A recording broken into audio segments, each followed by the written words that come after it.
राहुल गांधी का वादा कर बोलूँ, वो सीरियस नहीं है पॉलिटिक्स में। उसके बाद जब बिहार इलेक्शन नियर आया, हम लोग ने देखा कि वो मलेशिया चले गए। करप्शन पश्चिम बंगाल में आज हाई प्राइस में है। हर एक नेता जो लोग टीएमसी से जुड़े हुए हैं, कोई ना कोई कांड में फंसा हुआ है।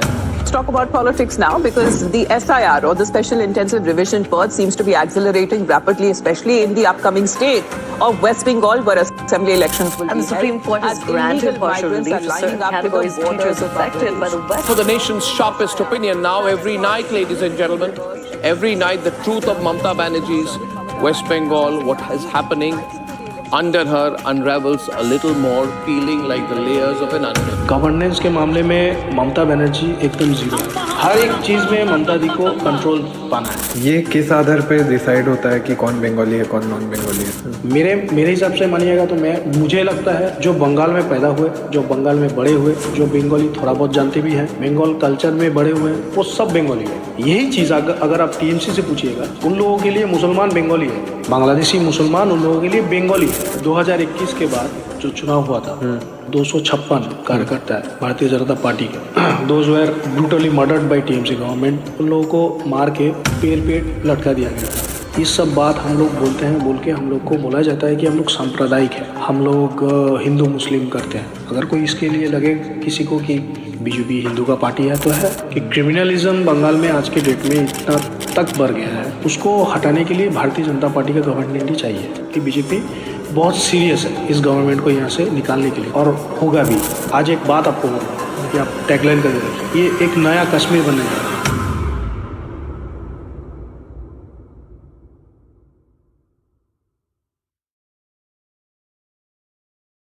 ऑलराइट, इंडिया में या पॉलिटिक्स में ऑपोजिशन का क्या रोल होता है? मुझे जो लगता है कि ऑपोजिशन का ही रोल होता है। ओके। गवर्नमेंट एक चुन के आती है, चुन के आने के बाद उनका पॉलिटिकल कोई काम रहता है बोल के कुछ है नहीं, उनको रहता है गवर्नमेंट्स देना। ओके, ठीक है। लेकिन विरोधी जो होते हैं उनका रोल सबसे ज़्यादा इसलिए है कि पार्लियामेंट हो, पार्लियामेंट के बाहर हो, विधानसभा हो, विधानसभा के बाहर हो, एक गवर्नमेंट रूल्ड पार्टी क्या क्या लैक कर रही है, क्या क्या गलत कर रही है, उनको अपने हिसाब से देखना नहीं आता है। तो ये काम होता है कि विरोधियों का, अपोजिशन का, कि आप उनको समझाए कि ये काम आप गलत कर रहे हो। ओके। ये बहुत बड़ा एस्पेक्ट होता है कि आपको समझना है कि मैं आज गवर्नमेंट में हूँ, कल मैं नहीं रहूँगा, 5 साल बाद मैं चेंज हो सकता हूँ, तो मैं ऐसा कुछ करके जाऊँ जो 5 साल मुझे मेरे गवर्नमेंट को, पीपल ऑफ वेस्ट बंगाल हो या पीपल ऑफ इंडिया हो, वो याद रखे। और ये याद दिलाने का काम जो है, कहाँ पे लैक हो रहा है, मान लीजिए कहीं पे रोजगार, यूथ का सबसे ज़्यादा अभी बड़ा इशू है, लेकिन सरकार वहाँ पे एड्रेस नहीं कर रहा है, सरकार एड्रेस नहीं कर रही है। तो ये काम होता है विरोधियों का, ऑपोजिशन का, कि बार बार उनको नॉक करे, बार बार उनको ये बताए कि हमारे स्टेट में इतने नौजवान हैं जिनका नौकरी अभी ज़रूरी है, आप उसमें ज़्यादा फोकस कीजिए। तो ये इस तरह के बहुत से इश्यूज हैं जिसको ऑपोजिशन ही, चाहे वो पार्लियामेंट हो, चाहे वो बाहर हो, या कोई आंदोलन से हो, सरकार को नॉक करे बार बार। तो ऑपोजिशन का काम सबसे ज़्यादा है बोल के मुझे लगता है। क्या आपको लगता है कि ऑल इंडिया लेवल पर जो ऑपोजिशन अभी करेंटली है, क्या वो सही से ऑपोजिशन का काम कर रही है? नहीं, क्योंकि उनको जल्दी है बहुत की सरकार होने के लिए। ओके। उनका मानसिकता ये है कि बीजेपी अभी गवर्नमेंट में है या एनडीए अभी गवर्नमेंट में है, तो कैसे भी करके, कुछ भी करके, कुछ भी बोल के हम लोगों को फिर से गवर्नमेंट में आना है, सरकार में आना है। ये उनका फोकस है। उनका फोकस ये नहीं है कि क्यों वो बार बार पीएम साहब नरेंद्र मोदी जी से, अमित शाह जी से हार रहे हैं। कौन सा स्ट्रैटेजी उनको लेने से बीजेपी के जैसे या एनडीए के जैसे उनको भी वोट परसेंटेज उनका बढ़ेगा, इनमें उनका फोकस नहीं है। और नॉन इश्यूज़ जो चीज़ है, ज़्यादातर राहुल गांधी का बात अगर बोल लूँ, उनको आप देखिएगा, उनके ऊपर उनको अपने आप के ऊपर कोई भरोसा तो है नहीं, उनका पार्टी को भी नहीं है। क्यों, ऐसा क्यों लगता है? क्योंकि वो सीरियस नहीं है पॉलिटिक्स में। ओके। मैं एक लास्ट बिहार इलेक्शन का आप उदाहरण ले लीजिए। बिहार इलेक्शन एक बहुत बड़ा इलेक्शन था। भारतीय जनता पार्टी के जितने भी बड़े बड़े कार्यकर्ता हो, नेता हो, चाहे वो नरेंद्र मोदी जी से शुरू करके अमित शाह जी खुद, मैं अगर गलत नहीं हूँ तो 25 दिन तक एक होम मिनिस्टर बिहार में बैठे हुए थे कि वो इलेक्शन कैंपेन के लिए, ये होता है सीरियसनेस।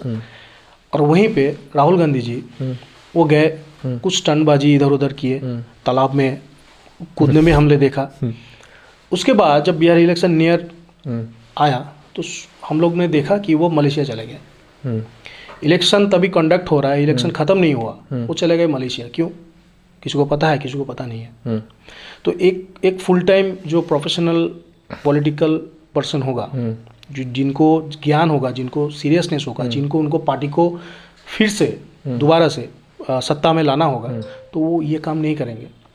चाहे हमारे मुख्यमंत्री हो, चाहे हमारे पीएम हो, चाहे हमारे स्वराष्ट्र जो मंत्री है अमित शाह जी, होम मिनिस्टर, या कोई भी लेवल के कार्यकर्ता हो, सब कोई एक पंचायत चुनाव से लेके, म्यूनिसिपल चुनाव से लेके, कॉरपोरेशन चुनाव से लेके, विधानसभा हो या पार्लियामेंट्री इलेक्शन हो, हर एक चुनाव को सीरियसली लेते हैं और इसे एक युद्ध जो बोलते हैं, वार हिसाब से हम लोग इसको फॉलो करते हैं। यही हम लोग का रीति है। तो उनका वो सीरियसनेस है ही नहीं, वो एक्चुअली पार्ट टाइम पॉलिटिशियन है बोल के हम लोग सोचते हैं। ऑलराइट, एक coming back to the point जहाँ पर आपने ये बताया कि ऑपोजिशन का काम है नॉक करना सरकार को कि क्या कमी है, ठीक है। ये जो रोजगार का पॉइंट है जो कि बीजेपी बंगाल में उठाती है, ये सेम चीज़ इंडिया अलायंस या फिर ऑपोजिशन पार्टी नेशनल लेवल पर उठाती है। क्या डिफरेंस है दोनों के इस मुद्दे को उठाने में? मतलब इंडिया अलायंस अगर उठाए तो वो गलत क्यों, बीजेपी अगर उठाए तो वो सही क्यों? गलत इसलिए है कि कांग्रेस भारतवर्ष में लगभग 56 साल रेगुलर पावर में था। इंदिरा गांधी जी, उनके पहले जवाहरलाल नेहरू से शुरू करके उसके बाद उनका जो अलायंस वगैरह, उनका एक सबसे बड़ा नारा था कि गरीबी हटाओ का, आपको भी मालूम होगा। 70 साल के बाद भी अगर वो नौकरी मांग रहे हैं बीजेपी से, हालांकि बीजेपी आया है 10 साल पहले, तो क्या उन्होंने सरकार होने के बाद काम किया इतने दिन, इतने साल? क्यों अभी तक भारतवर्ष के नौजवान अभी भी रोजगार मांगते हैं? क्यों अभी भी उनको वही सेम नारा गरीबी हटाओ का आज तक वो लोग दे रहे हैं? तो उनके हिसाब से जो काम 14 साल या 10 साल में नरेंद्र मोदी जी ने नहीं किया होगा, या नहीं अभी तक पूरी की होगी, 70 साल तक उन लोगों ने क्या किया था? क्योंकि कोई भी चीज़ को आप अगर करोगे तो उसका डेप्थ पहले आपको देखना पड़ेगा कि आप शुरुआत कहाँ से किए थे। पश्चिम बंगाल में आज जो हालत है, पश्चिम बंगाल में ममता जी के सरकार होने से पहले ममता जी का सबसे पहला नारा था कि 2 लाख का हर साल 2 लाख गवर्नमेंट जॉब में व्यवस्था करूँगा यूथ के लिए। उनका मैनिफेस्टो में भी था। वो हुआ है? कुछ नहीं हुआ है। आज जब हम लोग जाके उनको पूछते हैं, आज जब कोई भी पार्टी का हो, नॉन पार्टी पॉलिटिकल पर्सन हो, वो अगर उनको पूछेंगे तो वो बोलते हैं मैं तो जुबोश्री दे रही हूँ, इतना भाता दे रही हूँ, लखीर भंडार दे रही हूँ, फ्रीबीज। तो उनका मैनिफेस्टो में जो था कि नौकरी देने का बाद, इंडस्ट्री लाने का बाद, आज लास्ट 10 ईयर्स या 12 ईयर्स ऑनवर्ड्स एक भी नया कंपनी यहाँ से, हम लोग जानते हैं कि टाटा नैनो का जो कंपनी था वो चला गया था। किनके आंदोलन की वजह से? ममता बनर्जी का। उनका फ़ायदा उन्होंने लिया, वो सत्ता में आई, लेकिन आज तक बिजनेस समिट के नाम में लास्ट 10 ईयर्स और 12 ईयर्स बहुत सारे जो इंडस्ट्रियलिस्ट है वो आए, लेकिन एक भी आप दिखा दीजिए कि ममता बनर्जी ने कोई बड़ा छोटा जो इंडस्ट्री है उनका जो इनॉग्रेशन किया है उन्होंने, तो आप कहाँ से जॉब पैदा करेंगे? जॉब तो आपको लाना है। उल्टा एकमात्र राज्य ये है, स्टेट ये है वेस्ट बंगाल, जहाँ पे नौकरी जाने का लिस्ट निकलता है, नौकरी पाने का नहीं। एकमात्र राज्य है। आप अगर देख लीजिए बिहार में आज बिहार जैसा स्टेट इलेक्शन होने से एक आदमी को धक्का मारने का खबर नहीं आता है कि झमेला या कोई आपदी ये नहीं आता है। आज बंगाल में आप कोई छोटा मोटा क्लब का इलेक्शन भी कर लीजिए, देखिए यहाँ पे ब्लड निकलता है, गोली चलता है, बम चल जाता है। तो क्या स्टेट 10 साल या 12 साल पहले था और क्या स्टेट वो गुड गवर्नेंस का बात कर रही थी ममता बनर्जी, आज जाके क्या हाल है। 26,000 के करीब नौकरी चला गया स्कूल टीचर लोग का, आप लोग जानते होंगे। तो जिनका वादा था कि 2 लाख नौकरी हर साल होगा उनका स्टेट में, और सबसे बड़ा बात है उनका गवर्नमेंट का जो शिक्षा मंत्री थे वो खुद फंसे हैं। ये वो पैसा लेके नौकरी दिया था, ये कोर्ट ने बताया, हम लोगों ने नहीं, बीजेपी नहीं बता रही है या कोई और दल नहीं बता रही है, कोर्ट ने बताया। तो यही मैं बोल रहा हूँ कि करप्शन पश्चिम बंगाल में आज हाई प्राइस में है। हर एक नेता जो लोग टीएमसी से जुड़े हुए हैं कोई ना कोई कांड में फंसा हुआ है, चाहे वो राशनिंग के जो कुछ दिन पहले जो यहाँ के जो फूड मिनिस्टर थे ज्योतिप्रिय मल्लिक वो भी जेल गए, शिक्षा मंत्री पार्थो चटर्जी वो भी जेल में हैं, अभी बेल में बाहर आए हैं। तो कोई तो होगा कि जो ऑनेस्ट हो, एक भी मंत्री दिखा दीजिए कोई ऑनेस्ट है, कोई नहीं है। टीएमसी के राज में ये दिखा गया है, एक तो दूसरे पार्टियों से आदमी को तोड़ के अपना दल में लाना, वो कैसे भी करके। जो ममता बनर्जी का एक सबसे बड़ा क्राइटेरिया क्या है मुझे जो लगता है, क्योंकि वो माने अपना विरोधियों को वो स्पेस नहीं देना चाहते हैं, बल्कि खुद 20 साल तक 30 साल तक वामपंथियों के साथ विरोधी एज ए लीडर उन्होंने लड़ाई की। और यही नारा उनका तब भी था कि विरोधियों को वामपंथी लोग स्पेस नहीं देते हैं। आज उनके राज में यही हो रहा है, हम लोग जब यहाँ पे विरोधी है वो भी वही कर रही है। तो मुझे लगता है कम टू द पॉइंट कि यूथ को आपको जॉब दिलवाना है, हर समय ये नहीं होता है कि आपको गवर्नमेंट जॉब ही दिलवाना है, लेकिन आपको अपॉर्चुनिटीज़ रेडी करना है।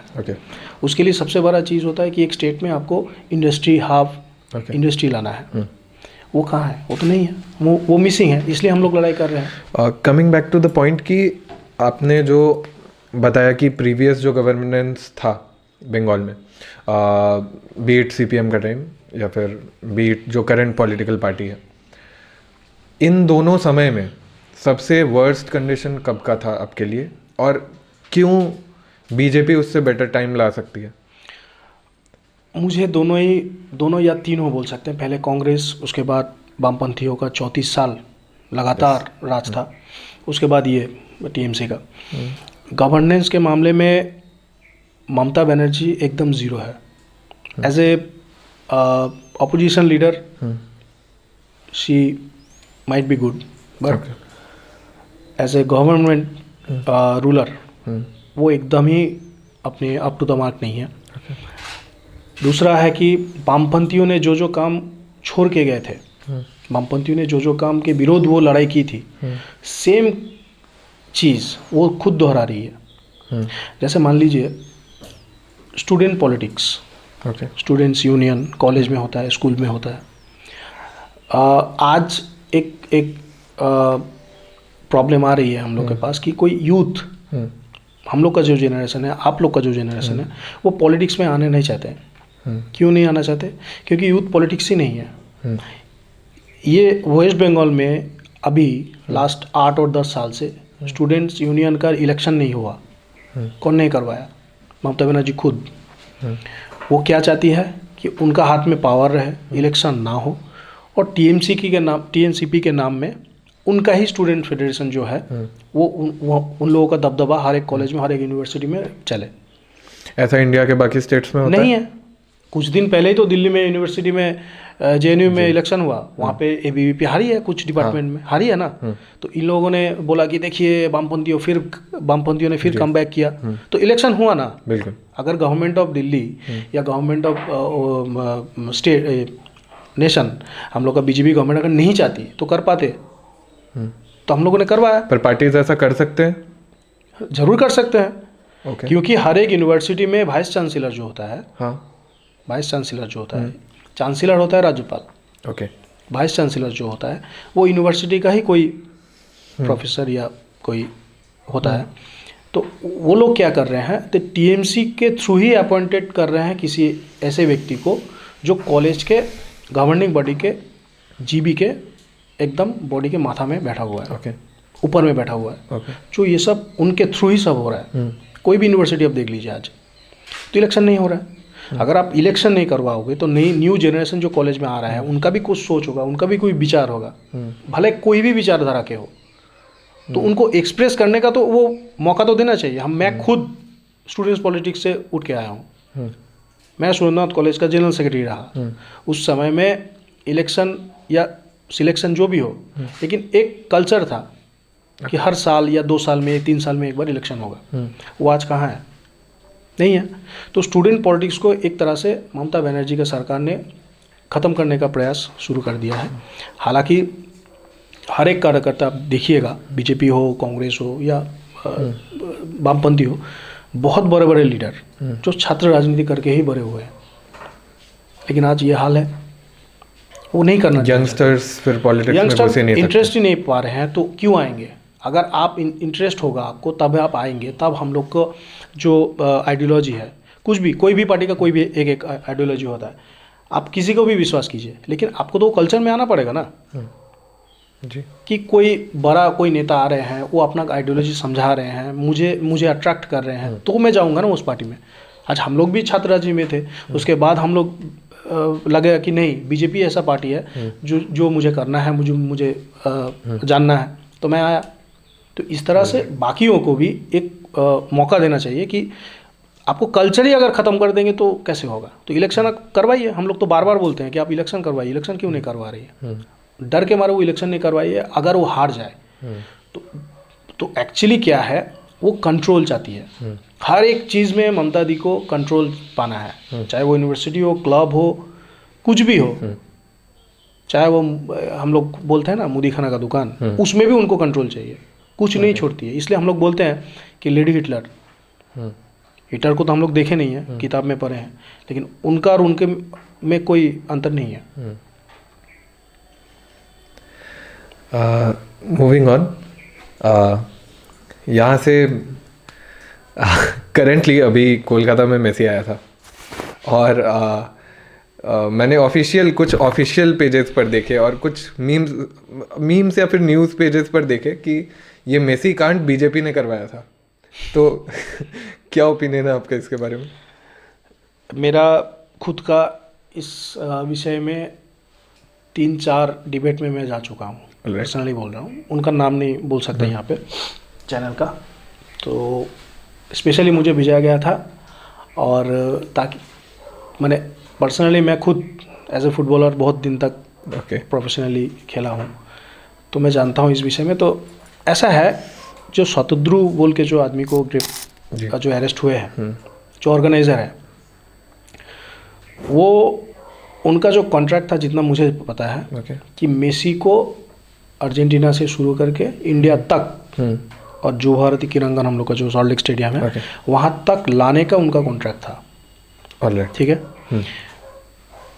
जो फेंसिंग था ग्राउंड में, उसके अंदर में, उसके भीतर में कुछ कैओस होगा तो उनका रिस्पॉन्सिबिलिटी वो ऑर्गेनाइज़र का नहीं था। ठीक है। और कुछ भी ऑर्गेनाइज़र कोई भी हो, अगर कोई भी स्टेट में वो जा रहा है, इतना बड़ा नाम, इतना बड़ा सुपरस्टार, तो वहाँ का जो लोकल गवर्नमेंट है उनका रिस्पॉन्सिबिलिटी रहता ही है। जैसे आप देखिएगा, मुंबई में हुआ, दिल्ली में हुआ, हैदराबाद में हुआ, कहीं पे भी ऐसा सिचुएशन था, वहाँ पे भी मंत्री लोग थे, वहाँ पे भी चीफ मिनिस्टर थे, वहाँ पे भी चीफ मिनिस्टर के जो रिलेटिव है वो लोग थे, वहाँ पे भी सेल्फी उठाया गया। लेकिन कहीं भी आपने देखा कि लग रहा था कि एक, हम लोग बोलते हैं ना कि क्या बोले मैंने इसको, ये लोग उनको छोड़ ही नहीं रहे थे। स्पेशली वेस्ट बंगाल गवर्नमेंट के जो स्पोर्ट्स मिनिस्टर अरूप विश्वास, वो क्या कर रहे थे उस दिन उनके साथ? उनको लग रहा था कि टॉलीवुड में जो हीरो हीरोइन के साथ वो करते हैं, इससे इधर बुला के सेल्फी उठाना, उससे उधर बुला के सेल्फी उठाना, मेसी को भी वो वही सोच रहे थे। हम लोग खुद देखें, आप लोगों ने नहीं देखा होगा। तो गवर्नमेंट का रिस्पॉन्सिबिलिटी था, सबसे बड़ा जिसका रिस्पॉन्सिबिलिटी था वो था एडमिनिस्ट्रेटिव। ओके। ये lack of administration West Bengal में बहुत दिन से चल रहा था, चल रहा है। और उस दिन भी हम लोगों ने देखा बड़े बड़े पुलिस के अफसर जो थे वो खुद मेसी के पास जाके सेल्फी उठाने का काम कर रहे थे। तो अगर आपका गार्डियन, एज ए गार्डियन, आप क्राउड को हैंडल नहीं कर पाएंगे, आप खुद जाके सेल्फी उठाने की कोशिश करेंगे, तो कैसे होगा माहौल? वही हुआ। सबसे बड़ा बात, जो फायर ब्रिगेड मंत्री है वेस्ट बंगाल के, सुजीत बोस, ओके, वो खुद वेस्ट बंगाल पुलिस का, विधाननगर पुलिस का दिया हुआ पास, सील्ड पास, ओके, फ्री में बांट रहे थे अपने जो फैन जान फॉलोअर्स है, पहचान, हाँ, ओके, जान पहचान के पर्सन है उन लोगों में। और आप उधर 12,000, कोई 15,000, कोई 20,000 इतना पैसा खर्चा करके देखने गए। तो एक तरफ आप फ्री में पास बांट रहे हैं, एक तरफ आप पैसा लेके पास बांट रहे हैं। ये दोनों में अंतर कौन किया? बीजेपी किया। बीजेपी ने तो पास नहीं बेचा। बीजेपी तो एडमिनिस्ट्रेशन पावर में नहीं है। बीजेपी तो गवर्नमेंट नहीं रूल कर रही है। और स्वतंत्र जो ऑर्गेनाइजर है वो तो हम लोग से कोई परिचय है ही नहीं, क्योंकि वो क्यों हम लोग से कांटेक्ट करेंगे? गवर्नमेंट से कांटेक्ट होगा ना, गवर्नमेंट से बात होगा, गवर्नमेंट से बात होने के बाद एक ऑर्गेनाइज होगा। तो वो ममता बनर्जी और इनका जो क्या बोलते हैं सो कॉल्ड स्पोक्स पर्सन, ये लोग बोल रहे हैं कि वहाँ पे श्री हनुमान जी का एक फ्लैग, जी, ऑरेंज फ्लैग उड़ रहा था। तो ये लोग सब बीजेपी है। मुझे एक बात बताइए, ऑरेंज फ्लैग या हनुमान जी का फ्लैग तो कोई भी ले सकता है। जो तृणमूल करता होगा वो क्या भगवान को नहीं मानता है? वो क्या श्री राम को नहीं मानता है? वो क्या हनुमान का पूजा नहीं कर सकता है? तो उसमें कहाँ ऐसा कुछ चिन्ह था जो उसको आप ऑरेंज फ्लैग देखने से ही बीजेपी बोल रहे हैं? हालांकि जो लड़का फ्लैग लेके घूम रहा था उसको अभी तक डिटेन किया गया ऐसा कुछ खबर नहीं है। ओके। और वो जो फ्लैग लेके घूम रहा था जो लड़का, वो कहीं तोड़फोड़ कर रहा है, कोई चेयर लेके भाग रहा है, कोई कारपेट लेके भाग रहा है, ऐसा दृश्य भी हम लोग के नज़र में नहीं आया। ओके। तो एक नैरेटिव बनाने के लिए मुझे लगता है कि तृणमूल कांग्रेस हर चीज़ में, वो लोग क्या है ना, मैं आपको बोला ना पहले कि क्रिटिसिज्म आपको लेना पड़ेगा। वो हर चीज़ में उनको विरोधिता पसंद नहीं है। और एक चीज़ है उनका, वो हर चीज़ में अपना दोस्त कभी देखते नहीं है। वो चाहती है कि उसको ट्रांसफ़र कर दे किसी और पे, यही उनका काम है। तो बीजेपी का यहाँ पे कोई लेना देना है नहीं। As a fan, Messi fan कोई भी जा सकता है उनको देखने के लिए। वहाँ पे जो कैवस हुआ, वो कैवस के लिए मुझे लगता है गवर्नमेंट फेलियर और एडमिनिस्ट्रेटिव जो फेलियर है वो वहाँ पे देखा गया है। बीजेपी से कोई लेना देना है नहीं। बंगाल में सर्टेन ग्रुप्स हैं या फिर सर्टेन लोग हैं जो कहते हैं बीजेपी नॉन बंगाली पार्टी है। क्या ऐसा है या फिर क्या रीज़न है इसके पीछे कि बंगाल की जनता को ऐसा लगता है? 1950 से शुरू करके 1985 उसके बाद अभी हमारे पार्टी के जो मूल धारा है, जो कर्णधार हम लोग बोलते हैं, वो है डॉक्टर श्यामा प्रसाद मुखर्जी। ठीक है। तो उनके आइडियोलॉजी से ही पहले हिंदू महासभा, उसके बाद जनसंघ, उसके बाद जनता दल, उसके बाद बीजेपी। तो ये जो सीरियल ऑफ जो चेंजेस आया है, पहले वो कांग्रेस के शिक्षा मंत्री थे एकदम आफ्टर जो पार्टीशन या इंडिपेंडेंट। उसके बाद उनको लगा कि कांग्रेस के साथ रह के एक्चुअली इंडिया में वो जो कर रहे हैं वो पाकिस्तान के फॉर में काम हो रहा है। तो उनको लगा कि एक अलग दल या एक आइडियोलॉजी बनाया जाए, तो उन्होंने बनाया। बीजेपी आज भी सबसे पहले कोई मीटिंग करने से पहले भी श्यामा प्रसाद जी को याद करके ही काम शुरू किया जाता है। श्री दीनदयाल उपाध्याय जी को याद करके ही काम शुरू किया जाता है। आज ये लोग जो बता रहे हैं कि नॉन बंगाली का पार्टी है, मैं एक प्रश्न आपके माध्यम से बोलना चाहता हूँ कि बीजेपी अभी तक 2,38,00,000 वोट अपने तरफ की है, तो कौन ये डिफरेंशिएट करेगा कि सब नॉन बंगाली 2,38,00,000 लोग ही वोट दिया है बीजेपी को? कोई बंगाली वोट नहीं दिया है। मैं क्या हूँ? नॉन बंगाली। तो मेरे घर के जो सदस्य हैं वो तो बंगाली है। ये किस आधार पे डिसाइड होता है कि कौन बंगाली है कौन नॉन बंगाली है? Exactly, that is the point. Title के आधार पे ये आपको उन लोगों से पूछना है जो ये इस तरह के बात करते हैं कि बीजेपी नॉन बंगाली का पार्टी है और बंगाली और नॉन बंगाली में फ़र्क करते हैं। मेरे हिसाब से मानिएगा तो मुझे लगता है जो बंगाल में पैदा हुए, जो बंगाल में बड़े हुए, जो बंगाली थोड़ा बहुत जानते भी हैं, बंगाल कल्चर में बड़े हुए हैं, वो सब बंगाली है। यही चीज़ अगर आप टीएमसी से पूछिएगा, उन लोगों के लिए मुसलमान बंगाली है, बांग्लादेशी मुसलमान उन लोगों के लिए बंगाली है। लेकिन यूपी से कोई आया हुआ इंसान जो 100 साल से बंगाल में है, जो 50 साल से बंगाल में है, वो लोग बंगाली नहीं है। जैसे हाल फिल्म में देखिएगा कुछ बांग्ला पोखो करके कुछ है, वो लोग के लिए भी यही है। बिहार यूपी से आया हुआ इंसान बंगाली अभी तक नहीं बना है। लेकिन वही अगर 1 साल बांग्लादेश से कोई आया मुस्लिम भाई, उनको ये लोग बोलते हैं ना ये बंगाली है। तो डिफरेंशिएट वो लोग करते हैं, हम लोग नहीं करते हैं।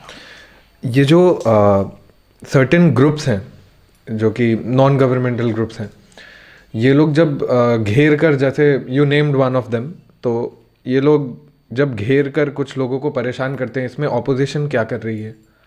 ऑपोजिशन का क्या रोल है इस चीज़ में? बहुत जगह में बीजेपी ही ऐसा पार्टी है, जब हम लोगों के पास इंफॉर्मेशन आता है कि इस तरह के ग्रुप के वजह से किसी को हैरेसमेंट का शिकार होना पड़ा, हम लोग वहाँ के जो लोकल कार्यकर्ता है वो लोग उनके साथ जाते हैं, लोकल थाना में कंप्लेन करते हैं, बाकायदा वो संगठन के विरुद्ध बाय नेम कंप्लेन होता है लॉन्च। क्योंकि अगर आप व्यक्तिगत स्तर में जाइएगा तो बहुत जगह अभी ऐसा है पश्चिम बंगाल में कंप्लेन लॉन्च नहीं करता है, और बोलते हैं ठीक है एक जीडी करके आप छोड़ दीजिए। लेकिन आपको कंप्लेन अगर करना है, अगर एफआईआर करना है, तो आपको किसी का सपोर्ट लगेगा। और बीजेपी ही ये ऐसा एक पार्टी है। आपको इंसिडेंट बताता हूँ, कोलकाता नॉर्थ में कुछ दिन पहले ही ऐसा हुआ था, कुछ महीने पहले। तो बाकायदा बीजेपी के कार्यकर्ता उस आदमी के घर में भी गए, जाके उनसे बात भी की, और उनको ये भी बोल के आया है कि अगर आप लोग यही चीज़ कंटिन्यू कर रहे हैं कि बंगाली और नॉन बंगाली हर एक सरकारी दफ्तर में जो है उनको बंगाली ही बोलना पड़ेगा, ये जो उत्पात आप लोग कर रहे हैं, ये अगर नहीं बंद कर रहे हैं तो हम लोग प्रशासनिक स्तर में जो एज ए लॉ बोलता है, हम लोग आपके अगेंस्ट काम करेंगे। और बीजेपी करती भी है। बाकी पार्टियों का क्या है? बाकी पार्टी अभी टीएमसी के बी टीम के रूप में रूपांतरित हुए हैं, क्योंकि टीएमसी के साथ इन लोगों का अलायंस है, चाहे वो सीपीएम हो, चाहे वो कांग्रेस हो, ये लोग सबका अलायंस है इंडी जोट बोल के। ये लोग सब सेंटर में एक है। लेकिन कलकत्ता या पश्चिम बंगाल में आने से ये लोग बोलते हैं कि हम लोग एक साथ नहीं लड़ाई करते हैं, टीएमसी के विरुद्ध बोलते हैं। जब सेंटर में जाते हैं तो बोलते हैं नहीं हम लोग एक पार्टी है। यही दोहरा मार्ग इन लोग अपना रहे हैं, तो पब्लिक देख रही है। ये जो आपने बात बोली, यहाँ से ऑन ग्राउंड में जब भी किसी चाय दुकान या ट्रेन में जनरली बंगाल में जो एल्डरली लोग होते हैं, या फिर आई थिंक किसी भी स्टेट में जो भी एल्डरली लोग हैं, वो जनरली ऑफिस जाते वक्त पॉलिटिक्स डिस्कस करते हुए जाते हैं।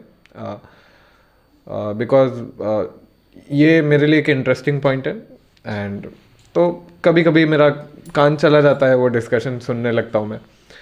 कई बार मैंने लोगों को ये कहता हुआ सुना कि अरे ये स्टेट टीएमसी बीजेपी दोनों मिली हुई है, दोनों मिलके षड्यंत्र कर रहे हैं, वो अपना बोलते हैं कि उधर चलाओ, यहाँ बोलते हैं अपना चलाओ। तो इसके ऊपर क्या आ रहा है आपका?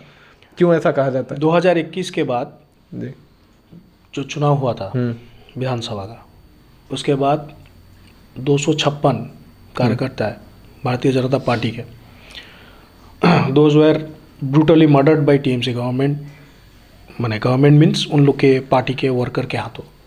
ओके। पुरुलिया में, बांकुरा में, जो एकदम गांव के साइड में जो है, उन लोगों को मार के पेड़ पे लटका दिया गया था। Is this the official data? Yes. एकदम। काकुरगाची विधाननगर, अभिजीत बोल के एक कार्यकर्ता है, उनका मर्डर हुआ। सिर्फ उनका मर्डर हुआ ही नहीं, उनका जो पालतू कुत्ता था, माने स्ट्रीट डॉग्स वो पालते थे, खाना खिलाते थे, जो लोग मारने आए थे उनका वो जो कुत्ता था उनको भी मारा, उसको भी मार दिया ब्रूटली।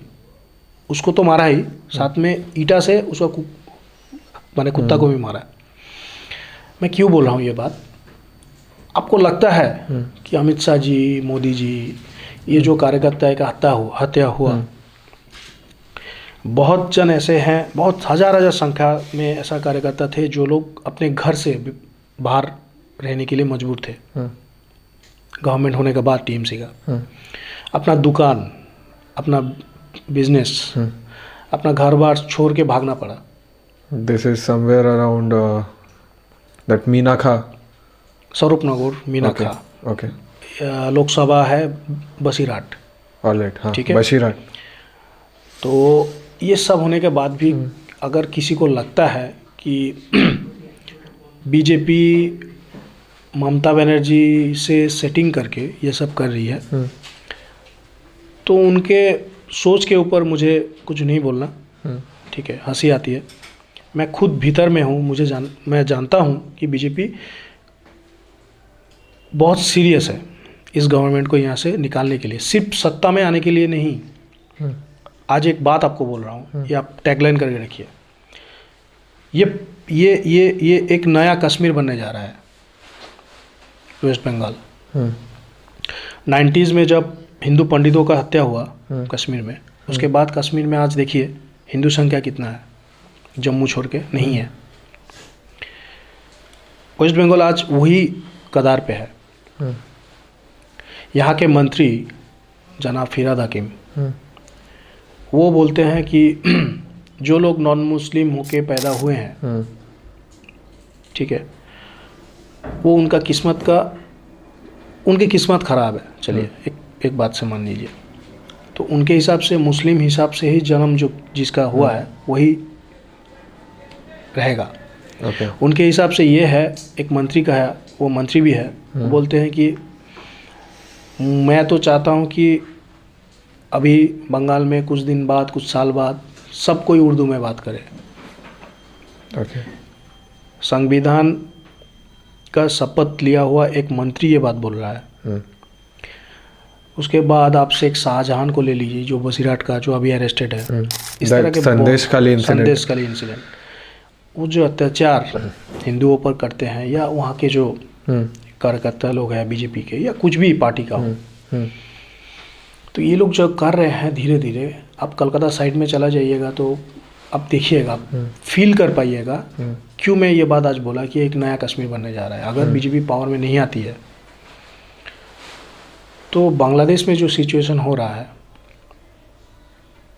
कल भी हुआ, परसों भी हुआ, जिंदा जला दिया गया, यहाँ पे होने के चांसेस बहुत ज़्यादा है और होगा भी। इस सब बात हम लोग बोलते हैं, बोल के हम लोग को बोला जाता है कि हम लोग सांप्रदायिक है, हम लोग हिंदू मुस्लिम करते हैं। हम लोग हिंदू मुस्लिम नहीं करते हैं। हम लोग जो करते हैं वो है कि हिंदू का हित का बात करते हैं। अगर कोई इसके लिए लगे किसी को कि बीजेपी हिंदू का पार्टी है, तो है, हमारा घोषित आइडियोलॉजी है। कोई तो है जो कोई भी एक पार्टी है, राजनीतिक दल है जो हिंदू के लिए बात करता है, बाकी तो सब मुस्लिम वोट बैंक के लिए उनके कहे हुए रास्ते में चलते हैं। अभी जो रिसेंट ली हुआ है बाबरी मस्जिद की स्थापना, जो हुमायूं कबीर के द्वारा जो चीज़ प्रस्ताव रखा गया था, वी सॉ कि टीएमसी स्टेप बैक कर गई कि उन्हें मस्जिद से रिलेशन नहीं चाहिए, या फिर इस पर्टिकुलर बाबरी मस्जिद से उनको रिलेशन नहीं चाहिए। तो इस बारे में क्या राय है बाबरी मस्जिद, आपको क्या लगता है कि उन्होंने अपना वोट बैंक छोड़ दिया? बाबरी मस्जिद बनेगा नहीं, पहला बात तो ये है। तो बाबर कोई था नहीं इंडिया का, उज्बेकिस्तान में पैदा हुआ, इंडिया में आया लूटने के लिए, तो सब जानते हैं ये बात। कुछ लोग को उनसे लगाव हो सकता है। मैं मानता हूँ कि पश्चिम बंगाल हो या भारत के मुसलमान, वो बाबर से कनेक्टेड नहीं है। निजामुद्दीन साहब से कनेक्टेड हो सकते हैं, दरगाह से कनेक्टेड हो सकते हैं, अब्दुल कलाम आज़ाद से कनेक्टेड हो सकते हैं, वो होए। मस्जिद बनाए, मस्जिद से हम लोग को कोई लेना देना नहीं है, बना ही सकते हैं मस्जिद, किंतु बाबर के नाम से हम लोग को बीजेपी, ऐसे बीजेपी बोलिए या ऐसे कार्यकर्ता बोलिए, कुछ भी हम लोग को प्रॉब्लम है। हुमायूं कबीर ममता बनर्जी जो नहीं कर पाते हैं, वो हुमायूं कबीर से करवाया जा रहा है। वो स्ट्रिक्टली एक पोलराइजेशन कर रहे हैं। ओके, लोगों को लगता है कि हुमायूं कबीर अलग हुए हैं ममता से, नहीं हुए हैं। Why do you think so? क्योंकि ममता बनर्जी एक सीएम है। ओके, वो खुल के बाबरी मस्जिद या मस्जिद बनाने के लिए आगे नहीं आ सकती। गवर्नमेंट ऑफ वेस्ट बंगाल की मदद के बिना मुझे नहीं लगता है कि हुमायूं कबीर जी को इतना बड़ा एक एक्सपोजर मिला। सबसे बड़ा बात, वहाँ पे ईंटा डालने के लिए कुछ भी जो भी रीति है उन लोगों का, नेशनल हाईवे ब्लॉक करके, नेशनल हाईवे से इतना आदमी लोग आ रहा है, सपोर्टर आ रहे हैं, उसका परमिशन कौन दिया? ये भी अनाउंस था और अनाउंस था पहले से 6 दिसंबर होगा, मीडिया पे आकर बोला। और सबसे बड़ी बात 6 दिसंबर हम सबको मालूम है कि जो बाबरी का जो इशू है, वो एक वितर्कित इशू है। उसके बावजूद भी ये सरकार ने उनको वो वाला चीज़ करने दिया। क्यों? क्योंकि ममता बनर्जी चाहती है कि हुमायूं कबीर ये करे ताकि मुस्लिम वोट और भी कंसोलिडेट हो, इसलिए चाहती है। तो ये जो AIMEM है, ये जो अचानक से बंगाल में आ गया, डोंट यू थिंक कि इससे और ज़्यादा दिक्कतें बढ़ेंगी? नहीं, दिक्कतें नहीं बढ़ेंगी और अच्छा होगा।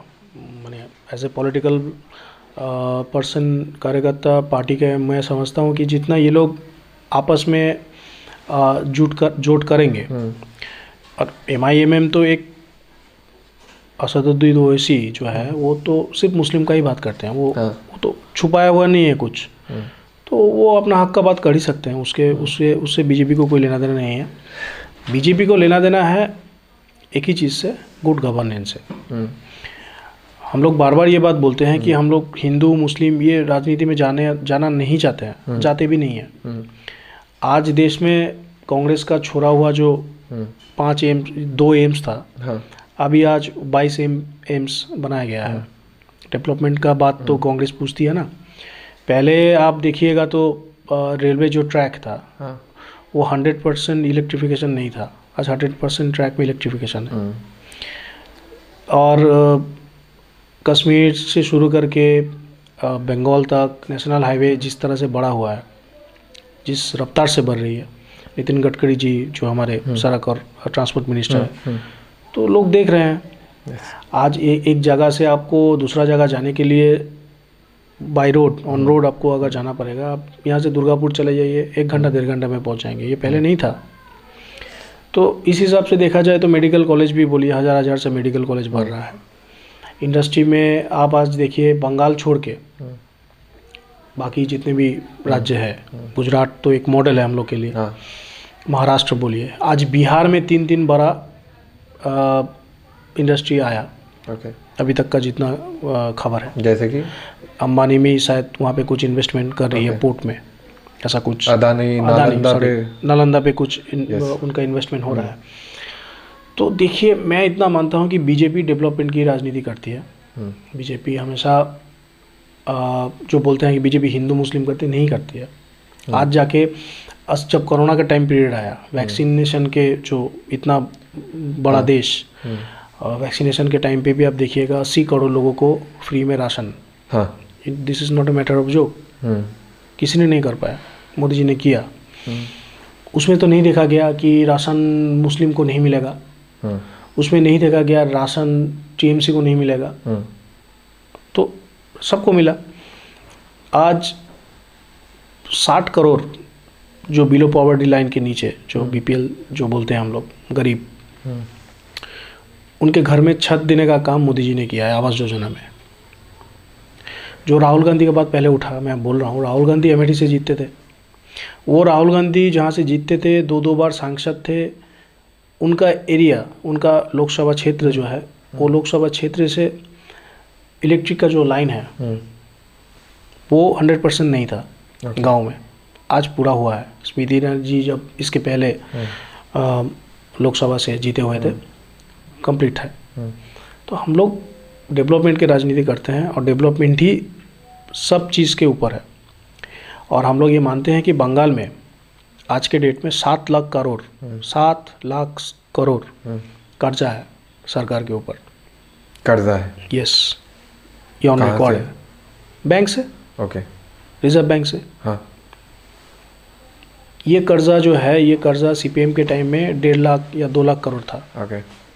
डेवलपमेंट का काम दिखा के अगर आप लक्ष्मी भंडार के नाम में 1000 रुपये दे के वोट खरीदने का काम करते हैं, लेकिन वो जो लक्ष्मी भंडार आप दे रहे हैं जिन माताओं बहनों को, उनके घर में कोई युवा तो होगा।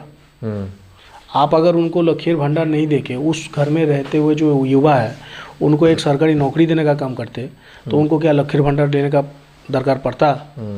हम लोग ये सोच के हैं कि हम लोग को डेवलपमेंट कराना है। लक्ष्मी भंडार या कोई भी भाता या कोई भी भीख एक जाति माने मैं बोल रहा हूँ कि ह्यूमन बीइंग, एक जाति का उन्नति के काम नहीं आएगा। आपको उनको अगर शिक्षित करना है तो उनको पढ़ा लिखा करना पड़ेगा, उनको स्कूल जाना पड़ेगा। आज सरकारी स्कूल वेस्ट बंगाल में 8,500 के ऊपर बंद हो चुका है। क्यों? Lack of governance. तो सरकारी स्कूल का हालत ये है। 26,000 स्कूल का नौकरी, जो लोग नौकरी करते थे उन लोगों का नौकरी चला गया। बट वो वापस से, वो कहाँ वापस से? फैसला है क्या वापस से? वो तो प्राइमरी का वापस, वो प्राइमरी का ओके। एसएससी का जो था 26,000 वो तो चला गया ना। उसमें इन्वेस्टिगेशन भी हो रहा है। वहाँ पे जो क्रिमिनल एक्टिविटी जो हुआ है, ये सुप्रीम कोर्ट ऑफ इंडिया ने बताया। पैसा लिया गया, घूसखोरी हुई। तो यही हालत है पश्चिम बंगाल का। मुझे लगता है कि पश्चिम बंगाल में बीजेपी की गवर्नमेंट आना चाहिए। आना चाहिए इसलिए कि जो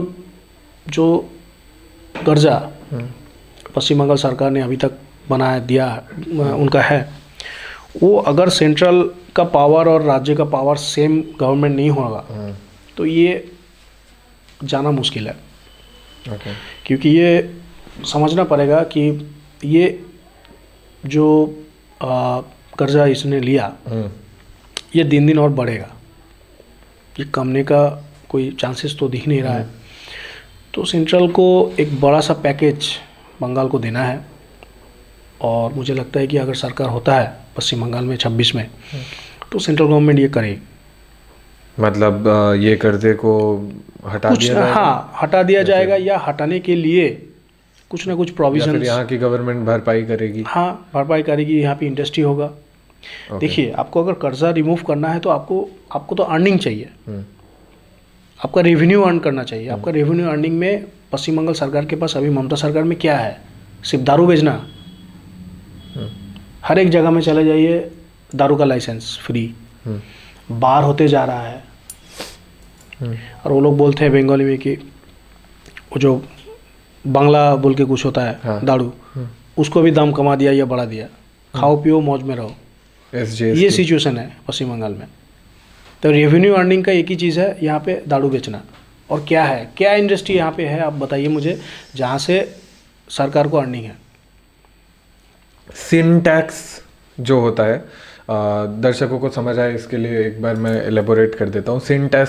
सिन टैक्स जो होता है वो एक्चुअली होता है कि ये जो सिगरेट्स होते हैं, ड्रिंक्स होते हैं, इनके ऊपर टैक्स लगाया जाता है ताकि जन कल्याण किया जा सके। और ये चीज़ स्टेट के पास ही रहती है। तो जो भी स्टेट में, इसीलिए हर स्टेट में अलग अलग लिकर के प्राइसेस होते हैं, क्योंकि हर जगह सिन टैक्स अपने हिसाब से लगाती है गवर्नमेंट। तो बंगाल में अभी सिन टैक्स से कितना कमाया जा रहा है? सिन टैक्स से ही तो कमाया जा रहा है। मैं तो इसीलिए बोला ना, ये जो नहीं करना चाहिए ऐसा प्रोडक्ट है, जैसे सिगरेट नहीं पीना चाहिए, हाँ, है ना। हम लोग सब बोलते हैं ना, नहीं पीना चाहिए, दारू नहीं पीना चाहिए। तो गवर्नमेंट बोलती है इसको ज़्यादा करके पियो ताकि मेरा अर्निंग हो। ठीक है। तो जब जीएसटी में पिछले कुछ दिन पहले, कुछ महीने पहले सरकार ने सिगरेट और इसके ऊपर टैक्स बढ़ा दिया, 40% कर दिया, तब यहाँ पे बहुत हाहाकार मच गया। क्या होगा, सिगरेट का दाम क्यों बढ़ गया? क्योंकि यहाँ पे रेवेन्यू अर्निंग का जगह तो है नहीं। यहाँ पे जो हम लोग बोलते हैं बंगाली में शिल्पो सम्मेलन, वो नहीं है। इंडस्ट्री कहाँ है? एक टाटा चला गया, वो टाटा का जो प्लेस जहाँ पे टाटा ऑलमोस्ट 85% ऑफ फैक्ट्री बन गया था, वहाँ पे आज तालाब काटा जा रहा है। तालाब काट के वहाँ पे माछ का जो मछली का चाष बोलते हैं ना, वो किया जा रहा है। वो भी किसका अंडर में? वो वहाँ पे एक है टीएमसी का विधायक अनपढ़, उसका अंडर में किया जा रहा है। तो बेचाराम मानना, यस, बेचाराम मानना नाम जैसा है, काम भी उसका वैसा ही है। वो देखने उसका नाम है बेचाराम, वो एकदम बेचारा नहीं है। आदमी को लूटने का काम करता है वो सिंगूर में। तो वो उसका अंडर में माछ और भेड़ी बोलते हैं जिसका चाष किया जा रहा है। एक टाटा नैनो का इंडस्ट्री होने से, वहाँ पे हाब होने से, कारखाना बनने से जितना आदमी को, युवक को, युवती को, या वहाँ के जो सराउंडिंग जो एरिया है, इतना डेवलपमेंट होता, उसको छोड़ के आज ममता दी वहाँ पे माछ का चाष करवा रही है। तो कहाँ डेवलपमेंट हुआ?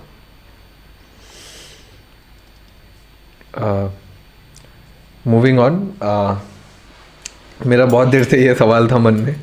आजकल हम देखते हैं कि काफ़ी ज़्यादा यूथ ये जो मीम्स के थ्रू एडुकेट करने का, या फिर मीम्स के थ्रू, काफ़ी ज़्यादा यूथ को मीम्स के थ्रू ही इंटरेस्ट आया है पॉलिटिकल नॉलेज में। एटलीस्ट मीम देखकर एटलीस्ट वो जानने की कोशिश करते हैं कि ये मीम क्यों है। अब ऐसे ही कई सारे जगहों पर कई सारी पार्टीज़ भी, I will not name them, but कई सारी पार्टीज़ भी ये कहती हैं कि ये जो AIMEM है ये बीजेपी की सीक्रेट एजेंट है। तो इसके ऊपर क्या कहना है आपका? देखिए, मीम बना ही सकता है कोई भी, ये भी एक क्रिएटिविटी है। तो इसको पॉजिटिवली लेते हैं हम लोग। ओके, बात ऐसा है, देखिए वहाँ पे अगर मीम हम लोग का एजेंट है या मीम का पार्टी हम लोगों ने बना के दिया है, तो सबसे बड़ी बात है कि वो अभी तक उतना जितना मुझे मालूम है, पूरा देश में जितने भी जगह उन्होंने कंटेस्ट किया, तो 2 या 3% से ऊपर वोट शेयर उन्होंने माइनस करने का काम इससे ज़्यादा किया ही नहीं है। ओके, तो 2-3% वोट शेयर माइनस करके क्या होगा? क्या लेना देना है उससे? मान लीजिए आज बंगाल में अगर वो लोग आते हैं, तो कितना वोट शेयर वो काटेंगे और किसका काटेंगे? ममता बनर्जी का वोट शेयर यहाँ पे है 46-45% के इसके आसपास। ओके, ठीक है। बीजेपी का है 38-39 इसके आसपास। बीजेपी का मोस्ट ऑफ द वोट जो है वो हिंदू बेल्ट वोट है, हिंदू मेजर वोट है। हम ये नहीं बोलेंगे, मैं ये नहीं बोलूँगा कि कोई भी मुस्लिम हम लोग को वोट नहीं देता है, ऐसा नहीं है। रिसेंटली बहुत सारी वीडियोस भी सामने आई थी। हाँ, ऐसा नहीं है मुझे लगता है, क्योंकि आप कैसे काउंट करोगे कि ये मुस्लिम का वोट है, ये हिंदू ने वोट किया है। लेकिन हम लोग मानते हैं कि जैसे मैं क्यों बोल रहा हूँ ये बात, 2021 में बहरमपुर और मुर्शिदाबाद ये 2 सीट मुस्लिम मेजर एरिया का है, ठीक है। वो 2 सीट बीजेपी ने जीता। तो वहाँ पे आप बोल सकते हैं कोई भी मुस्लिम बीजेपी को वोट नहीं दिया, ऐसा हो सकता है। या मालदा दक्षिण, वहाँ का सीट बीजेपी ने जीता, 70% अबव मुस्लिम वोट है, मुस्लिम मेजर एरिया है। तो कोई भी मुस्लिम हम लोग को वोट नहीं दे, ऐसा हो सकता है? तो ऐसा नहीं होता है। मुझे लगता है किसी को भी हक है, किसी को भी अधिकार है, किसी को भी ये डेमोक्रेसी है कि भारतवर्ष में वो अपना पार्टी खुद से खड़ा कर ही सकते हैं। अब MIM का समस्या ये है, वो मुस्लिम के ऊपर ही कंसंट्रेशन अपने को टिका हुआ है। उनको भारत से कोई लेना देना नहीं है। उनको जो एजेंडा है कि हमको मुसलमान भाई बहन इनके ऊपर ही बात करना है, उनके हक के बारे में बोलना है, यही उनका एजेंडा है। इसके बाहर उनका कुछ नहीं है। डेवलपमेंट वगैरह इससे उनका कोई लेना देना है नहीं। और बीजेपी से मुझे नहीं लगता है कि उनका कोई साठगांठ है। तो जो उन लोग बोलते हैं बोल सकते हैं, उनका विचार है। मूविंग ऑन, कई सारी ऐसी एलिगेशंस हैं और कई बार हम लोगों ने देखा भी है ये चीज़, मतलब कई बार देखा नहीं है, I mean this is not proved, but काफ़ी सारी एलिगेशंस है कि बीजेपी सेंट्रल एजेंसीज़ को, जैसे कि ED, CBI, IT, इन लोगों को यूज़ करती है ऑपोजिशन को एक तरीके से बर्बाद करने के लिए या फिर प्रेशराइज करने के लिए। इसके ऊपर क्या ओपिनियन था? तो अपोजिशन ऐसा कुछ गंदा काम नहीं करे तो प्रेशराइज क्यों होंगे? राइट, ईडी सीबीआई किसके पीछे लगता है? जो गंदा काम करते हैं उनके पीछे ना, जो इलीगल काम करते हैं उनके पीछे ना। अगर आप इलीगल काम करोगे ही नहीं, आपको पीछे लगने का ज़रूरत नहीं है। आप आज यहाँ पे आप और मैं बैठे हुए हैं, आपके पॉडकास्ट में हम लोग बैठे हुए हैं, तो आपके पीछे क्या ईडी आ रही है? नहीं। आपके पीछे सीबीआई का कोई नोटिस आया है? क्योंकि आप ऐसा कुछ काम नहीं कर रहे हैं। मॉनिटरी प्रॉब्लम अगर होगा, कोई ओवर ट्रांजैक्शन कहीं पे होगा, कोई भी चीज़ में होगा, तो ईडी आएगी, ईडी पूछताछ करेगी। अगर कोई इलीगल वे में किसी को कुछ आप दिलवा देते हो, किसी का आप क्षति करते हो, तो एज ए गवर्नमेंट को अपना काम करना है। हालांकि ईडी सीबीआई ये दोनों ही स्वशासित एक संस्था है। रिपोर्टिंग अथॉरिटी भले ही सरकार हो, क्योंकि हर एक डिपार्टमेंट सरकार के अंडर ही होता है, लेकिन हम लोग विरोधियों को जो बोलते हैं कि ब्लैकमेल करते हैं, प्रेशराइज करते हैं, तो आप चोरी बंद कर दो ना। अब चोरी क्यों करोगे? चोरी बंद कर दो, पीछे लगने का नाम ही नहीं होगा। पर आप चोरी करोगे तो ईडी तो जाएगी। पर कई सारे लोग ये भी कहते हैं कि बीजेपी में क्या सब साधु हैं? नहीं, बीजेपी लीडर्स के पीछे क्यों नहीं लगती है ये एजेंसीज? बीजेपी लीडर चोरी नहीं करती इसलिए नहीं लगती है। आप निकालो ना, जितना भी अभी कांग्रेस के ज़माने में जितना स्विस बैंक में अकाउंट में जितना पैसा डाला जाता था, अभी का डेट में कितना है? आप निकालो, आरटीआई कर लो। Everybody should go for RTI. RTI करो ना। राइट टू इन्फॉर्मेशन तो आपको, आपका हक है, आप करो। बीजेपी लीडर किसी का नाम में भी देखो इनका संपत्ति कैसे कैसे भरा है। ममता बनर्जी का हर एक जो लीडर है, ये लोग का 2011 का आप एफिडेविट निकालिए, इलेक्शन एफिडेविट जो होता है, ठीक है, वही लीडर का आप 2021 में निकालिए। इनका जो संपत्ति बड़ा है, इनका जो एसेट बड़ा है, ह्यूज, किसी का 300%, किसी का 500%, किसी का 700%। कहाँ से आया पैसा? कहाँ से बड़ा संपत्ति? ये जो यहाँ के एक मिनिस्टर है, तो जानते होंगे आप, वो पहले रोल बेचते थे। पार्टी पावर में आने से पहले, इस उससे भी पहले रोल बेचते थे। वो विधाननगर में रोल बेचने का काम था। वो आज हजार करोड़ का मालिक है। कहाँ से? तो ईडी नहीं आएगी, ईडी को आना है। आप चोरी मत कीजिए तो ईडी नहीं आएगी। आप अगर चोरी करोगे तो ईडी आएगी, जरूर आएगी। एक गुड गवर्नेंस देने का काम तो यही है कि चोरों को सलाखों के पीछे रखा जाए। हम लोग एडजस्टमेंट नहीं करते हैं। जनता का पैसा, जनता के टैक्स का पैसा जो लोग लूटते हैं, उनके पीछे ईडी आएगा। क्योंकि मोदी जी का एक नारा शुरू से आज तक है, ना खाऊंगा ना खाने दूंगा। एक परिवार का आदमी मोदी जी का दिखा दीजिए जो लोग सरकारी सुजग सुविधा लेते हैं। योगी आदित्यनाथ का दीदी उत्तराखंड में पहाड़ के ऊपर चा बेचती है, आप लोग जानते हैं। ये सब सही है, बट ओके ऑलराइट, मैं अगर आपके पोजीशन से देखूँ तो ये चीज़ें सही हैं। बट जब लोकल एक जनता, जो क्रिटिक्स होते हैं, ठीक है, जब एक नॉर्मल क्रिटिक देखता है तो वो ऐसे देखता है कि इलेक्शन कमीशन भी बीजेपी से कंट्रोल्ड है, क्योंकि वो कहते हैं कि एसआईआर जो है ये बीजेपी रूल स्टेट्स में नहीं हो रहा बल्कि नॉन बीजेपी स्टेट्स में हो रहा है। कौन क्रिटिक ये बोल रहा है? बीजेपी रूल स्टेट में कौन बोल रहा है नहीं हो रहा है? जी, महाराष्ट्र में, बिहार में, बिहार में तो एनडीए का था। ओके, बिहार तो एनडीए का था जी।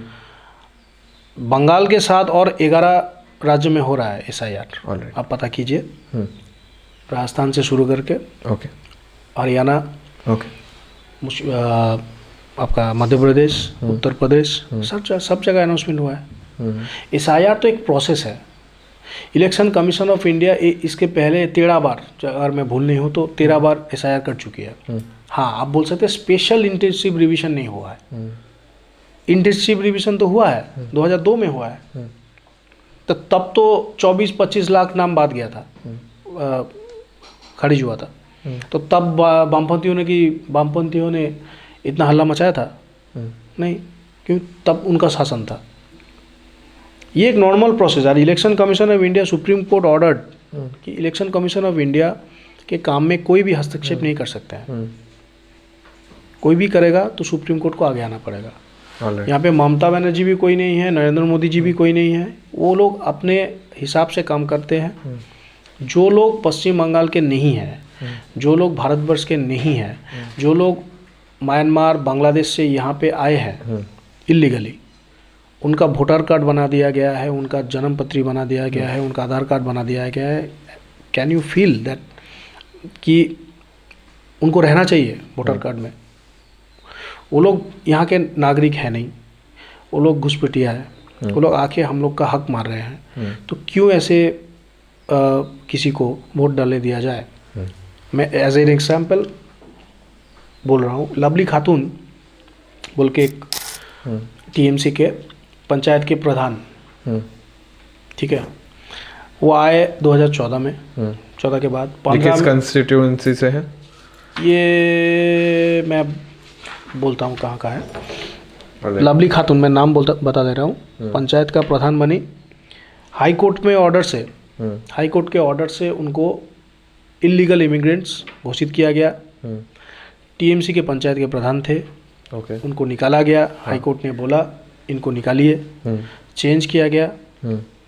और देखा गया बाद में कि 2015 में उनका बर्थ सर्टिफिकेट बना। उनका तब उम्र था 40 के ऊपर। 2015 में उनका बर्थ सर्टिफिकेट बना, 2016 में उनका आधार कार्ड ऐसा कुछ बना। उसके बाद पंचायत में वो खड़ा हुई आपका टीएमसी के टिकट से। उसको सिर्फ खड़ा नहीं हुई, वो जीती। जीतने के बाद उनको पंचायत का प्रधान बनाया गया। तो इलीगल इमिग्रेंट्स को ममता बनर्जी का सरकार तो सपोर्ट करती है, इसलिए उनको इतना समस्या है। हमें कई बार ये भी देखने को मिलता है, ऑन ग्राउंड रियलिटीज की बात करते हैं, कई बार बंगाल की जनता ये फील करती है कहीं ना कहीं कि बीजेपी लैक्स फेस, और उन्हें कोई न्यू या यूथ फेस नहीं दिख रहा। शायद इसलिए लोगों को इस गवर्नमेंट को सत्ता में लाने की इच्छा नहीं होती, या फिर शायद उनको अपना डिज़ायर्ड फेस नहीं दिखता। क्योंकि कई बार लोगों के एलिगेशंस हैं कि जिस पार्टी को अभी वो हटाना चाहते हैं, कहीं ना कहीं उसी पार्टी के सारे लोग इस पार्टी में भी हैं। तो बात कहीं ना कहीं ट्रस्ट की आ जाती है, लॉयल्टी की आ जाती है। तो क्या लगता है, पहले तो आप ये बताइए कि फेस क्यों नहीं है, इसके ऊपर थोड़ा इलैबोरेट करिए कि बीजेपी के पास फेस क्यों नहीं है, and if not Mamata Banerjee then who? पहला तो ऐसा है कि हम लोग कोई फेस को सामने रख के इलेक्शन में नहीं जाते हैं। हम लोग अपना आइडियोलॉजी और हम लोग क्या डेवलपमेंट कर सकते हैं इसको लेके ही सामने जाते हैं। पहला बात। दूसरा बात ऐसा है कि आप जैसे बताया कि कौन है, तो इस तरह से तो हम नहीं बता सकते हैं कि कौन फेस है। लेकिन हाँ, प्रेजेंटली बहुत सारे लोग हैं जो योग्य भी है, जो लोग बहुत दिन से राजनीति भी कर रहे हैं, और मुझे लगता है कि जनता उन लोग से कनेक्टेड भी है। जैसे आप बात कर लीजिए, हम लोग के जो सभापति है, प्रेसिडेंट भारतीय जनता पार्टी का श्रमिक भट्टाचार्य, बहुत ही पुराने कार्यकर्ता है पार्टी के, बहुत ही पुराने, 40-45 साल से वो पार्टी से जुड़े हुए हैं। शुभेंदु अधिकारी जो अभी आए हैं, वो जो विरोधी दल नेता है, ऑपरेशन लीडर है, ममता बनर्जी को हराए वो तो 2021 में सब जानते हैं। तो ऐसे बहुत सारे कार्यकर्ता है या नेता है जो योग्य है। लेकिन party as a whole, party निर्णय एक साथ बैठ के करती है। हमारे जो पार्लियामेंट्री बोर्ड है, हमारे जो इलेक्शन मैनेजमेंट कमेटी है, वो लोग मिलके तय करते हैं कौन सरकार में नेता बनेंगे, कौन मुख्यमंत्री बनेंगे। तो हम लोग को पार्टी में ऐसा कोई व्यक्ति का, कोई विशेष का कोई गुरुत्व है नहीं। फेस बोलिएगा तो एक ही है, फेस बोलने से नरेंद्र मोदी जी, उनके काम को ही सामने रख के हम लोग राजनीति करते हैं। और गुड गवर्नेंस के लिए, गुड प्रशासनिक जो हम लोग का जो काम है, उनके हिसाब से आप देखिएगा तो योगी जी जो काम कर रहे हैं उत्तर प्रदेश में, यही सब एग्जाम्पल हम लोग रखते हैं बंगाल में, कि क्रिमिनलिज्म बंगाल में आज के डेट में इतना तक बढ़ गया है, उसको हटाने के लिए भारतीय जनता पार्टी का गवर्नमेंट ही चाहिए। इसके लिए हम लोग एग्जाम्पल देते हैं, देखिए योगी जी के राज में आज क्या हो रहा है। तो क्या योगी जी तो नहीं, Yogi ji is not a face, I mean but क्या योगी जी जैसा कोई नेता बंगाल में खड़ा हो सकता है? हो सकता है, कुछ भी हो सकता है। जी। पार्टी कब क्या करेगी, ये बीजेपी इतना बड़ा पार्टी है, हम लोग का परिवार इतना बड़ा है और इतना स्ट्रेटेजिकल वे में ओके। पार्टी अपना स्टेप इस बार मुझे जो लगता है चल रही है। तो कब कौन नेता बन के उभर के सामने आएगा। और आपने एक बात बोला कि यूथ फेस, मैंने पहले ही आपको शुरुआत में बोला था कि यहाँ पे यंग जनरेशन को एड्रेस करने के लिए जो यूथ का जो सिस्टम था वो ममता बनर्जी ने धीरे धीरे उसको ख़त्म करने का प्रयास उन्होंने किया। इसके बाद भी बहुत सारे कार्यकर्ता हैं, नेता है जो आगे चल के सामने उभर के आ सकते हैं, आज से 5 साल बाद, 2 साल बाद, 10 साल बाद। तो है नहीं, ऐसा नहीं है। और हम लोगों में क्या है, हम लोग का पार्टी का आइडियोलॉजी ये है, पहले हमारा देश, उसके बाद पार्टी, उसके बाद अगर कुछ रहा तो सेल्फ। तो दूसरा पार्टी और हम लोग का पार्टी में एक ही चीज़ है, हम लोग के लिए सबसे पहले महत्वपूर्ण चीज़ होता है हम लोग का देश, देश के ऊपर कुछ नहीं, उसके बाद पार्टी, उसके बाद व्यक्ति। यहाँ पे एक व्यक्ति क्या सोच रहा है, नहीं सोच रहा है, उसके ऊपर हम लोग बात नहीं करते हैं। यहाँ पे एज ए होल पार्टी जब डिसाइड करती है तब जो होगा वही है। मैं आज सोच रहा हूँ मैं ये बनूंगा, मैं ये सोच रहा हूँ, इसमें मेरे सोच के ऊपर पार्टी डिपेंडेंट नहीं है। पार्टी क्या सोच रही है उसके ऊपर मुझे डिपेंडेंट रहना है, एक बात। दूसरा बात है लॉयल्टी का। देखिए, लॉयल्टी पार्टी में हो, लॉयल्टी व्यक्तिगत स्तर में हो, लॉयल्टी या डिसऑनेस्टी, जो ऑनेस्टी जो भी आप बोले, ये एक इनबिल्ट चीज़ होता है। कोई भी चीज़ में आपको कोई भी काम करने के लिए आपको लॉयल्टी और ऑनेस्टी रखना है। हाँ, ये भी सच है कि कुछ लोग एक बार इधर, एक बार उधर, एक बार इधर नहीं मिला तो उधर। मुझे लगता है कि जनता इनको पहचानती है, इनके नेचर को पहचानती है। जिनको समझना है वो लोग समझ जाएंगे। हम लोग पार्टी हारने के बाद भी पार्टी के साथ लगे हुए थे, आज भी है, आगामी दिन भी रहेंगे। समीक्षा मैंने आपको जैसे बोला 40-50 साल से कर रहे हैं पार्टी के साथ। पार्टी का बहुत उतार चढ़ाव उन्होंने देखा। ऐसा समय था जब समीक्षा खुद अपना पोस्टर खुद लगाते थे, कोई नहीं था कार्यकर्ता।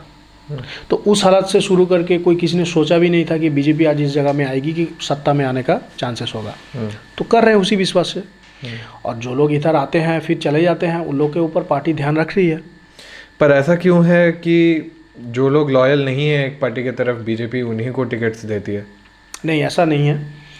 देखिए, टिकट्स देना और नहीं देने से लॉयल और डिसलॉयल्टी का जो मेथड है वो नहीं खड़ा होता है, क्योंकि तो कुछ चीज़ में ऐसा है। हाँ, कुछ जगह में ऐसा होता है कि आपको टीएमसी के उस इंसान को हराने के लिए उसी का दल से किसी को जो आ रहे हैं उनको खड़ा कराना पड़ता है।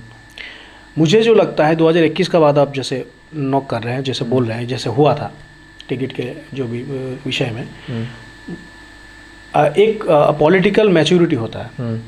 तो पिछले 5 साल पार्टी ने बहुत कुछ देखा, बहुत कुछ समझा, बहुत कुछ स्ट्रैटेजिकल चेंजेस किए हुए हैं।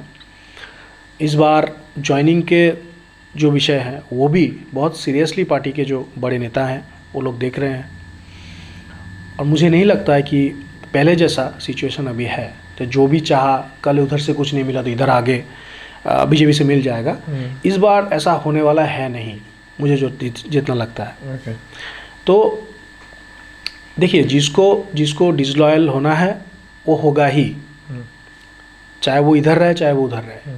जिसको लॉयल रहना है वो मरते दम तक लॉयल रहेगा, ये मेरा मानना है। तो पार्टी का हार जीत से उसको कोई फर्क नहीं पड़ता है। लॉयल्टी एज इन यहाँ पे एक परसेप्शन जो कि ऑडियंस या जनता की तरफ बिल्ड होता है एकदम, कि ये पार्टी लॉयल है या नहीं। May be it can be a part of politics.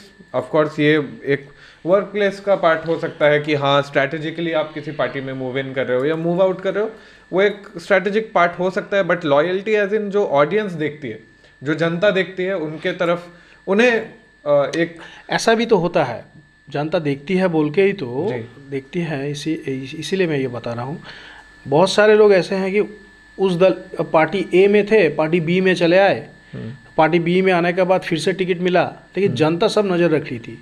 B में जब वो आए तो जनता के जब इलेक्शन हुआ तो इलेक्शन में वो हार गए। इसका मतलब जनता सब नज़र रखी और है। ऐसा कई जगहों पर हुआ है, कई वेस्ट जगह बंगाल में। हुआ है कि जनता नज़र रखती है कि आप आज इस तरफ हो, इस तरफ से आप एमएलए बने, एमपी बने या कुछ भी मंत्री बने, जो भी बने, कल आपका जब दल का सिचुएशन खराब हुआ तो आप फिर से दूसरे दल में जाके शिफ्ट हो गए। इस तरह का नेचर जिनका होता है, आई थिंक वो पॉलिटिकल हो या पॉलिटिक्स के बाहर भी हो, आई थिंक हमसे इनसे बचना चाहिए। ऑलराइट, काफ़ी कुछ रह गया, काफ़ी सारी बातें और काफ़ी सारे टॉपिक्स भी टच करने रह गए। आई होप सो कि इसके बाद हम और एक नए और फ्रेश एपिसोड पर वापस मिले। जरूर।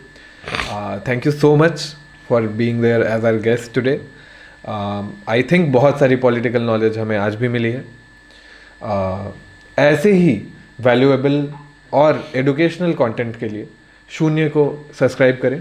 इसी के साथ शून्य क्लिप्स और शून्य शॉर्ट्स, जिन चैनल्स पे हम इस बड़े पॉडकास्ट के छोटे छोटे क्लिप्स डालते हैं ताकि आपको कम समय में वैल्यूएबल कंटेंट मिले, आप इसे भी सब्सक्राइब करें। अगर हमने आपको थोड़ी सी भी वैल्यू प्रोवाइड की हो, we hope that we get your support. Thank you so much for being on शून्य।